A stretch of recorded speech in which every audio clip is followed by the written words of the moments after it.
She was dragged out of the church with her baby after her husband's funeral until a millionaire parked beside her and opened the door. "If you do not sign this waiver, you are not stepping foot in this church," Margaret snapped, her voice sharp and cold as steel.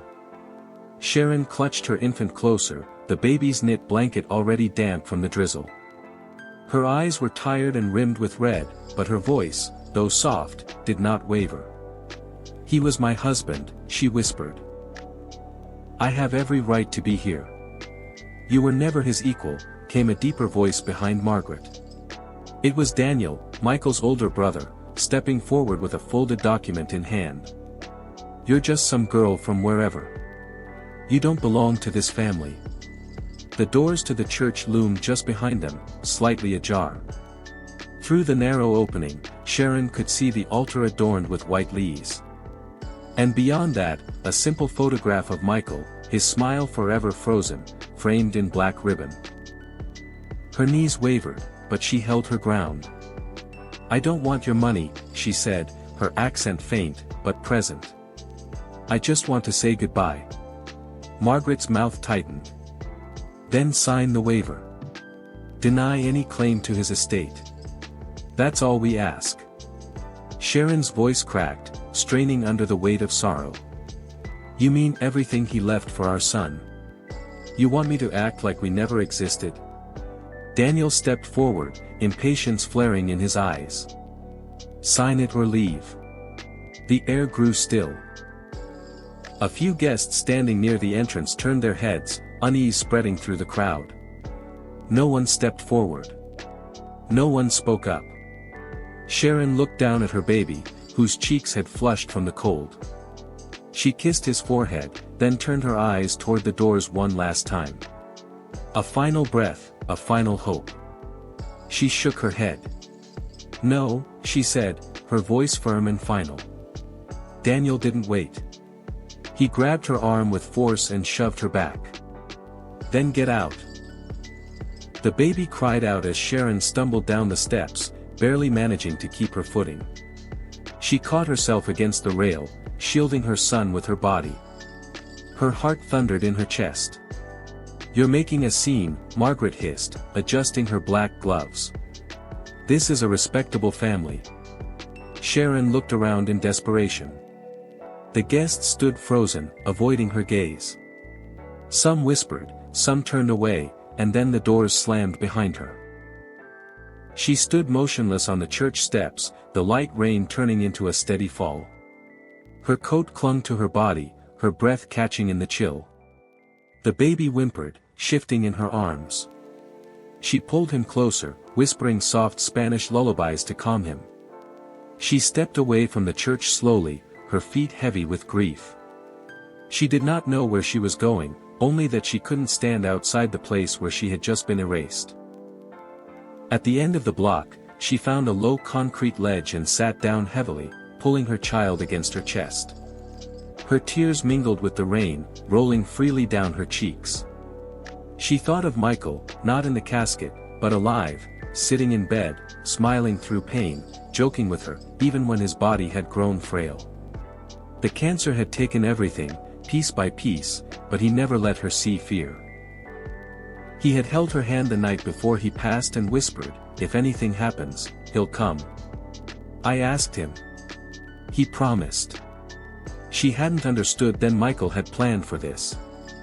He had known his family would turn on her. And now they wouldn't even let her see him buried. She rocked gently, whispering into her son's hair, her body shielding him from the cold. His small hand curled into the collar of her coat, clinging to her like she was the only solid thing left in the world.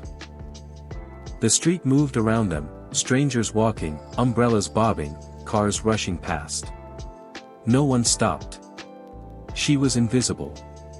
Just another woman lost to grief until the sound of tires slowed on the wet pavement nearby. A sleek black car pulled up beside the curb. The engine went quiet, the window rolled down. Sharon barely noticed until the back door opened. A tall man stepped out, dressed in a dark overcoat, holding a large black umbrella, his shoes splashed in the puddles as he stepped forward. "Sharon?" he asked gently. She looked up startled. She didn't recognize him, but there was something in his expression, an understanding, a steadiness that pierced through the fog of her despair. Sharon could not move. Her body was numb, soaked through from the rain, her arms aching from holding the baby too tightly, too long. She stared at the stranger kneeling in front of her, unsure if she was still in the real world or drifting in a grief-induced dream. The man, tall, olive-skinned, late 30s maybe, looked like he had walked out of a courtroom. His suit was simple, clean, dark gray, no tie. Rain dotted his shoulders, but he didn't flinch. His voice was low, steady, and undeniably kind. "My name is Tyler Rivera," he said again. "I was Michael's friend." Sharon blinked rapidly. "I've never heard of you."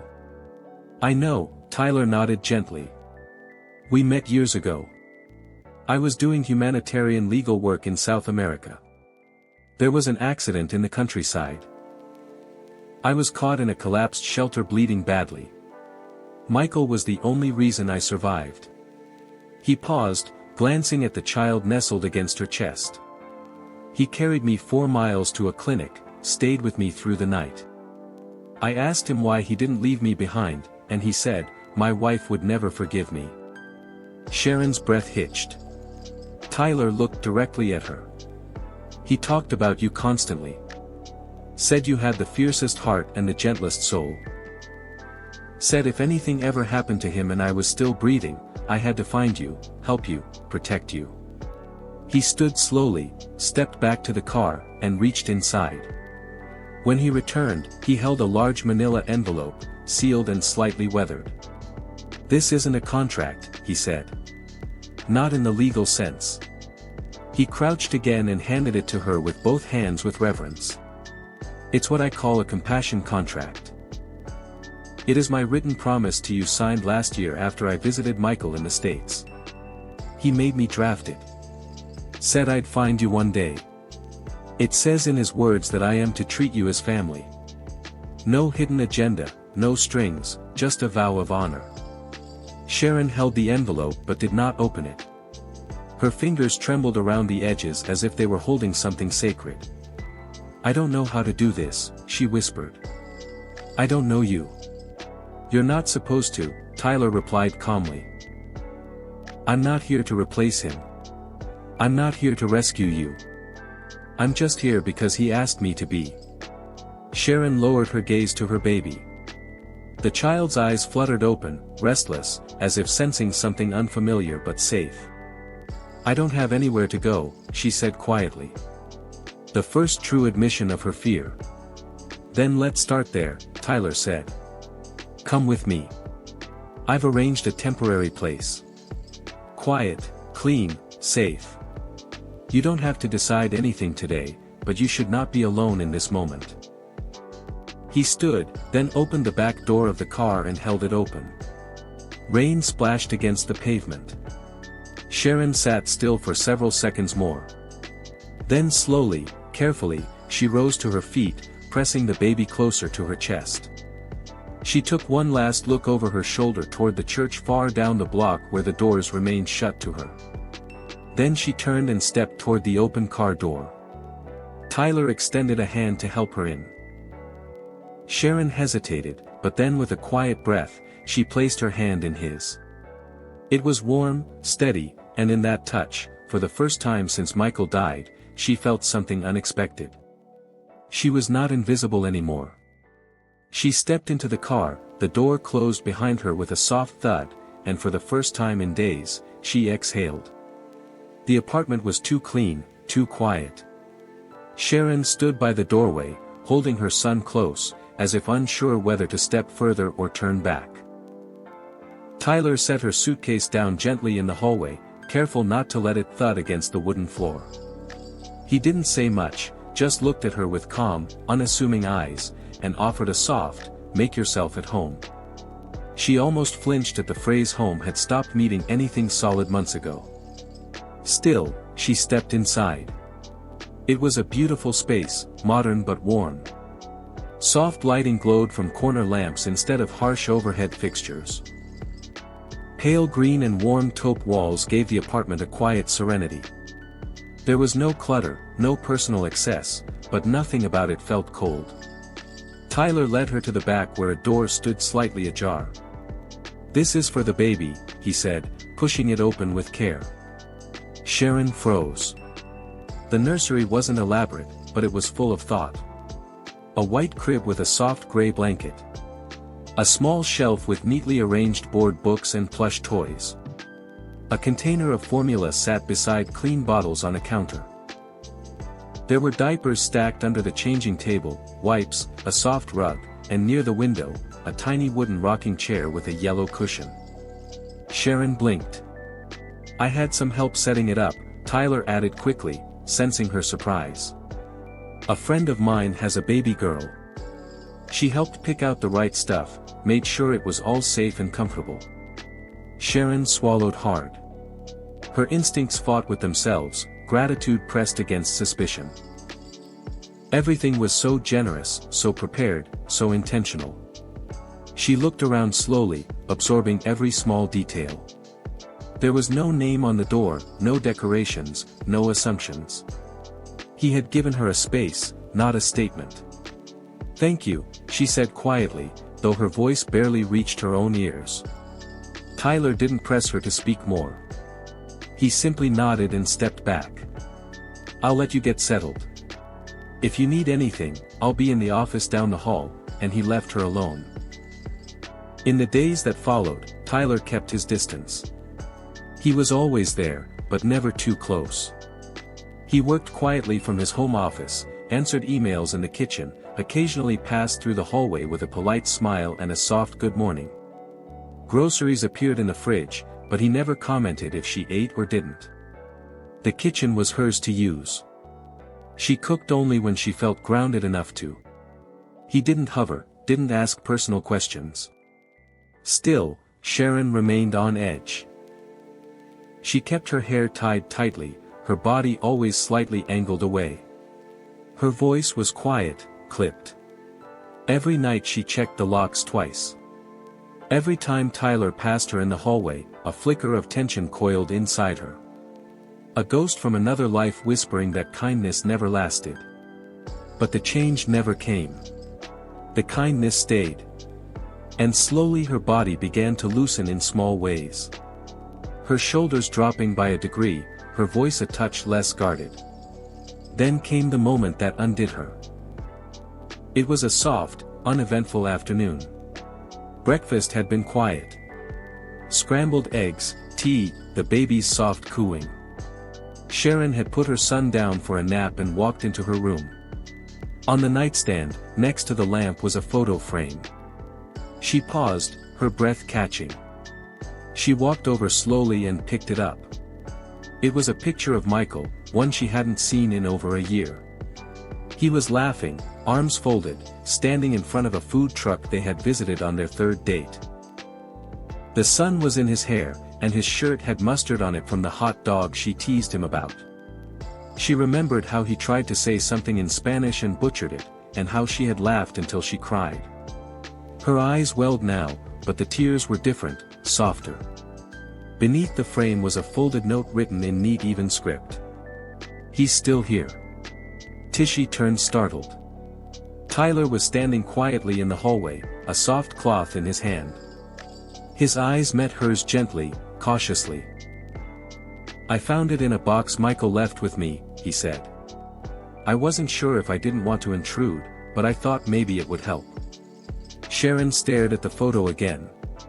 "You cleaned it," she murmured. Tyler nodded. "There was a little dust. I wanted it to look loved." She couldn't speak. Her throat tightened too much. No one had done something like this for her since Michael's death. Everyone else had wanted her to move on, heal faster, rebuild. But Tyler, he honored what was. She wiped her eyes slowly and placed the frame back with care. "Thank you," she whispered. He nodded once and turned away, leaving her with silence and a soft ache in her chest. For the first time, she didn't feel like a guest. She felt seen. And in that simple, silent room, Michael didn't feel gone. He felt close. The wooden box sat quietly on the edge of the shelf in Sharon's room. It was small, unassuming, the kind of thing one might overlook until they needed it. Sharon noticed it one evening after putting her son to sleep. A handwritten note was taped gently to the lid. "When you're ready, T." She hesitated before lifting it. The box was light but carried a heaviness all its own. Inside, neatly tied with a faded blue ribbon, were several letters, envelopes yellowed with time, the ink slightly smudged. She recognized the handwriting immediately. Michael. Her hands shook as she pulled out the first letter. It was addressed not to her, but to Tyler. "Tyler, if you're reading this, it means I probably couldn't dodge the inevitable. Cancer's a slow thief, but it's honest. Thank you for being there, for keeping the promise I'm about to ask you to make. Sharon will not trust easily. She'll be scared, angry, and quiet. When that happens, don't push her. Just make tea. Sit near her. She'll speak when her heart can bear it." Tears pricked Sharon's eyes. She reached for the next envelope addressed to her. "Mita, I wanted to write this before. The pain blurred my thoughts. I know how hard it will be without me, and I hate that I can't be the one holding you through it. But I left you in the care of someone who sees you, not just as my wife, but as your own soul. I trusted Tyler not because he's strong or wealthy, but because he understands that silence is not absence and kindness doesn't need an audience. If you're reading this now and you're still afraid, don't be. Let him make the tea. Let him listen. And remember, you were never just my wife. You were my miracle. I love you until my last breath, Michael." The letter trembled in her hands. She held it to her chest, her breathing shallow. She hadn't cried like this in weeks. That night, she didn't sleep. At dawn, she walked into the kitchen, her robe pulled tightly around her. Tyler was already there standing by the stove. He didn't look up. He simply reached for a mug, poured hot water over chamomile flowers, and set it down on the table. Then he sat across from her, not too close, not too far, and waited. He didn't ask questions, didn't try to comfort her with words that couldn't touch the ache in her chest. He just stayed. "I read them," she said quietly. "I know," he replied just as softly. She looked down into the steam of the tea, then back up at him. Her voice trembled. "He knew me even at the end." "He did," Tyler said. "And he trusted you to carry on, just as you are." They sat in silence, the kind that did not ask to be filled. And then Sharon did something she hadn't done with anyone but Michael. She talked, not about grief or legal battles, but about life. She told Tyler about her childhood, how she danced barefoot on the rooftop in the rain in Bogota, how she dreamed of learning English, not for school, but so she could understand the lyrics of the songs Michael sent her during their long distanciance days. She told him about the first time Michael kissed her, awkward and bold, and how she had laughed because he knocked over a salt shaker trying to impress her. Tyler didn't interrupt once. When she paused, he offered her a tissue. Not a speech, not a plan, just presence. By the time the tea had cooled, something had shifted between them. Not romance, not resolution, but the beginning of a kind of tenderness, born not from passion, but from understanding. And in that soft morning light, surrounded by letters and memories, Sharon no longer felt like a widow holding on to a past. She felt like a woman still worthy of being seen. The envelope arrived one crisp morning in a thick ivory sleeve embossed with gold. Sharon's fingers trembled as she opened it, already sensing its weight. Inside, folded with precision, was a court summons. Margaret and Daniel Whitmore were suing for custody of Sharon's son, claiming she was emotionally unstable, financially dependent, unfit to provide a stable environment for a child. She sat at the kitchen table. The document spread before her like a wound, her hands shaking as she tried to breathe through the rising panic. Tyler read it silently, jaw clenched. Then he set it down and looked at her. "They are not taking your son," he said. Sharon blinked through a blur of tears. "But they have money, lawyers. They'll say anything to make me look." Tyler gently placed a hand over hers. "Then we won't just fight. We'll show the truth." Over the next 2 weeks, Tyler poured himself into the case, not with aggression, but with quiet purpose. He didn't just prepare a defense. He built a narrative portrait. Every night, he compiled photos. Candid moments. Sharon holding her son while reading to him in both English and Spanish, bathing him, feeding him, singing softly as she swayed with him in her arms. Some of them she didn't even know he had taken. He printed them, captioned each with a date, a time, a note, and then with care, placed them in a leather-bound album embossed with the boy's name. "This," Tyler said one evening, setting the book in front of her, "is not evidence. It's a story. His story and yours." Sharon flipped through it slowly, eyes filling with quiet, stunned emotion. "You made this?" He nodded. "You didn't see yourself the way I did." The hearing came on a rainy Thursday. Sharon sat stiffly in the courtroom, her nerves coiled like wire. Her son rested with a caregiver in the hallway. The courtroom itself felt cold, clinical. Margaret and Daniel arrived with polished attorneys and measured expressions. They sat tall, confident, with files of accusations and statements stacked before them. Sharon felt small, exposed as her name was called and questions began. Her voice shook, her palms sweated, her answers felt clipped, incomplete. Her eyes darted toward Tyler once, just once. Under the table, his hand found hers. His fingers closed around hers in a gentle, grounding squeeze. It didn't fix everything, but it was enough. Then Tyler stood. He didn't raise his voice. He didn't attack. He walked to the center of the room, holding the album like a sacred object. He placed it on the table in front of the judge and opened it. "This," he said, his voice calm and deliberate, "is what motherhood looks like." He turned a page. A woman teaching her son the word for light. Another page. A woman up all night when he had a fever, rocking him in the living room. And another. A woman who has been called unfit, but who has never once asked for anything other than the chance to love her child. He paused. "I'm not standing here because Michael asked me to help her. I'm here because I've seen her every single day, and no man, living or gone, would love a woman like this and call her anything less than a mother." Silence. Even Margaret shifted in her seat. The judge flipped slowly through the album, expression unreadable. Then she closed it gently and said, "Thank you, Mr. Rivera." Outside the courtroom, Sharon exhaled for what felt like the first time in hours. She turned to Tyler, eyes shining with unshed tears. "You didn't have to do all of that," she whispered. He looked at her with that same quiet steadiness. "Yes," he said. "I did." And in the stillness between them, something deeper than relief settled in. Something beginning to look a lot like trust. The knock came just as the sky turned orange behind the city skyline. Sharon had just settled the baby into the crib when the sound echoed down the hall, measured, quiet, but unmistakably intentional. She hesitated at the door.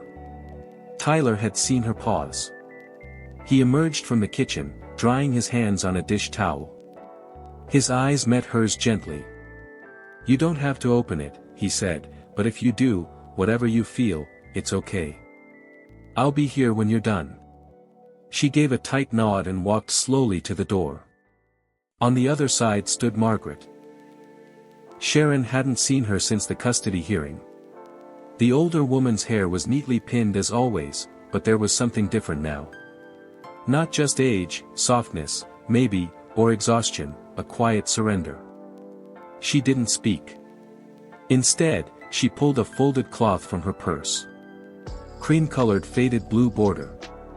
Sharon's breath caught. The cloth. That cloth. She remembered it vividly. The one she used to dab Michael's forehead in his final hours. She had left it behind on the hospital chair, too shaken to notice, too broken to remember. Now it was here, clean, folded, held in the hands of the woman who once tried to erase her. Margaret extended it with both hands, still saying nothing. Sharon's eyes burned. She reached out slowly and accepted the cloth with trembling fingers. For a long moment, she simply stared at it. Then, softly, he loved this. Margaret's voice when it came was hushed and kept it under his pillow. That was all she said. There was no apology, no explanation, just the silent offering of something deeply personal, something sacred. Sharon looked up, unsure whether to speak, whether to invite her in or let her go. Margaret only nodded once, her lips parting as if to say something, but instead she stepped back and walked away. Sharon closed the door behind her. She stood there for a moment, clutching the cloth to her chest until her knees threatened to give way. She turned and walked slowly down the hallway. The apartment was quiet, but the light over the kitchen table was still on. Tyler sat there reading a book, a warm glow casting shadows over the room. A mug of tea steamed beside an empty chair. Next to it, folded neatly, was a fresh hand towel. He didn't say anything when she entered. She walked toward him, her steps heavy with the weight of the moment. He looked up and saw her face streaked with silent tears. Without a word, he pushed the towel toward her and rose halfway from his seat, offering it gently. "You don't have to be strong right now," he said, his voice steady. Sharon took the towel and sat down beside him, still holding the cloth Margaret had returned. She didn't speak. Neither did he.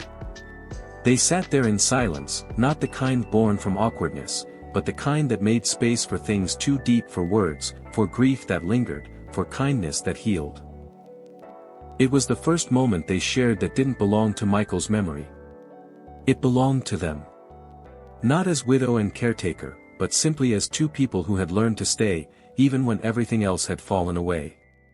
The backyard was modest, tucked behind the apartment building, framed by ivy-covered brick walls and a wooden fence weathered by seasons. Strings of soft lights hung overhead, swaying slightly in the early evening breeze. Tea candles flickered on small tables surrounded by fresh flowers and delicate plates of fruit and pastries. Sharon stepped back to take it all in. The space felt gentle, intimate, alive with quiet joy. This had been her idea, not a memorial, not another ceremony steeped in grief and gray suits, just a gathering, a chance for the people who had known Michael, not through headlines or family lines, but through kindness, to remember him without sorrow, to remember his light. No tears, she had told Tyler. Only stories, good ones. He had simply nodded and said, "Then we'll make it beautiful." And he did. She had watched him string lights late into the night, even climbing a shaky ladder in his suit pants, muttering about his fear of heights. He arranged every seat, every plate, exactly the way she described. When she looked tired, he poured her tea. When she hesitated, he reassured with nothing more than a glance. He never made the night about himself, only about Michael and somehow about her. Now guests were arriving, neighbors, former co-workers, volunteers from shelters Michael once served. No formal speeches, no dress code, just warmth. Sharon greeted each person with a calm smile, often holding her son in one arm, his small hand tugging at the edge of her shawl.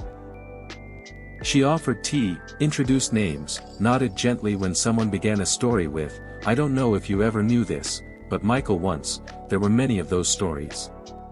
A woman shared how Michael had secretly paid for her daughter's treatment when insurance failed them, leaving a blank envelope with cash and a note that read, "Keep this between you and healing."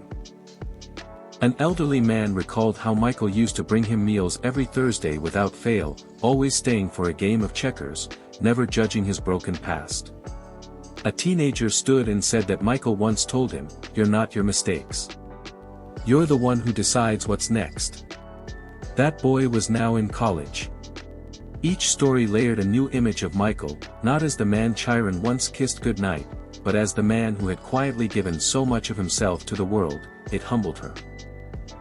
It healed something in her she didn't know was still wounded. As dusk deepened into a blanket of stars, the lights above grew warmer, casting golden halos over everyone below. Laughter rose, mingling with the faint sound of classical guitar playing through an old speaker. Sharon had just finished refilling the tea station when she glanced across the garden. There, near the corner where the lavender bushes swayed in the breeze, stood Tyler. He was holding her son, bouncing him gently in his arms. The boy giggled, tugging at Tyler's collar, and Tyler laughed, not loudly, but the kind of laugh that wrapped around the child like safety. Something in Sharon softened. She had seen him serious, protective, steady, but this was tenderness without effort, fatherly without claim. She walked toward him slowly, her shawl fluttering with the breeze. The lights above them glowed softly, turning his dark hair to burnished gold, highlighting the quiet curve of his smile. She stopped beside him and placed a hand gently on his shoulder. He looked at her surprised for just a moment, then nodded, understanding everything she didn't need to say. Sharon didn't speak. She didn't have to. In that moment, there were no ghosts between them, no shadows of loss, just the present, the child in his arms, the warmth in her hand, the softness of shared silence. For the first time, she wasn't stepping out of grief. She was stepping into something new. And it felt right. 3 years passed and the world did not pause to notice the love growing quietly in a modest corner of the city. There were no wedding announcements in glossy magazines, no rings flashing on social media, no dramatic declarations, no Mr. and Mrs. introductions. But what Sharon and Tyler built together was real. Together they founded Michael's Light, a foundation for single mothers and widows who had once stood where Sharon had on the outside, scared and invisible, told they were not enough. Now Sharon was the face of the organization. She welcomed each woman with the same gentleness Tyler had once shown her, offering not pity, but dignity. She didn't just manage programs. She created space for stories, for rebuilding, for hope. I know what it's like. She often said, to feel like you've lost everything and still have to be strong. But you don't have to do it alone. She spoke not from theory but from memory. Behind the scenes, Tyler took care of everything else. Financials, legal, logistics, fundraising networks, but he never stepped into the spotlight. Never once asked for his name on a plaque or a head. He let the light fall on Sharon and stood just outside it, proud and content. Every now and then, someone would ask if they were together. Sharon would smile and say, "We're exactly where we're supposed to be." Their home was filled with quiet rituals. Tyler brewing coffee every morning before Sharon woke. Sharon packing an extra sandwich in his briefcase, always with a handwritten note tucked inside. Friday nights were for puzzles and story books with her son, who now called Tyler T. They didn't need labels. What they had was a rhythm, a tenderness built on trust, a bond that had started with grief and become something steadier, something rooted. On the 3rd anniversary of the foundation, Sharon stood by the glass window of the main office, watching as women she had once held through tears now laughed and walked out into jobs, into new apartments, into lives. A soft voice broke her thoughts. "You ready for the walk?" She turned. Tyler was waiting by the door, one hand resting on the handle of the stroller, the little boy inside now nearly 4, cheeks rosy from an afternoon nap. Sharon nodded. She slipped on her shawl and joined him outside where the sun was beginning to set over the park across the street. They strolled slowly, hand in hand, the path winding through golden leaves. Children laughed in the distance. A breeze rustled through the trees. They didn't talk much. They didn't need to. As they walked, Sharon looked over at Tyler. He was focused on the boy in the stroller, pointing out birds, naming trees, humming a quiet tune under his breath. She smiled and then she looked forward again, her eyes soft, her heart full. This wasn't the life she thought she'd have. It wasn't the one she'd planned. It was better. And in that final image, Sharon walking with her son, her hand in Tyler's, the world gently moving around them. There was no need for explanation, no wedding dress, no grand declarations, just love, simple, unshakable, enough. Thank you for walking with us through Sharon's journey, a story of heartbreak, dignity, quiet resilience, and the healing power of love that honors the past while embracing the future. If this story moved your heart, gave you hope, or reminded you that even in our darkest moments, compassion can find us, we invite you to become part of our community. Subscribe to the Soul Stirring Stories channel for more powerful emotional stories that uplift, inspire, and remind us of the beauty in being human. Because every story we tell has the power to heal. And the next one might just be yours.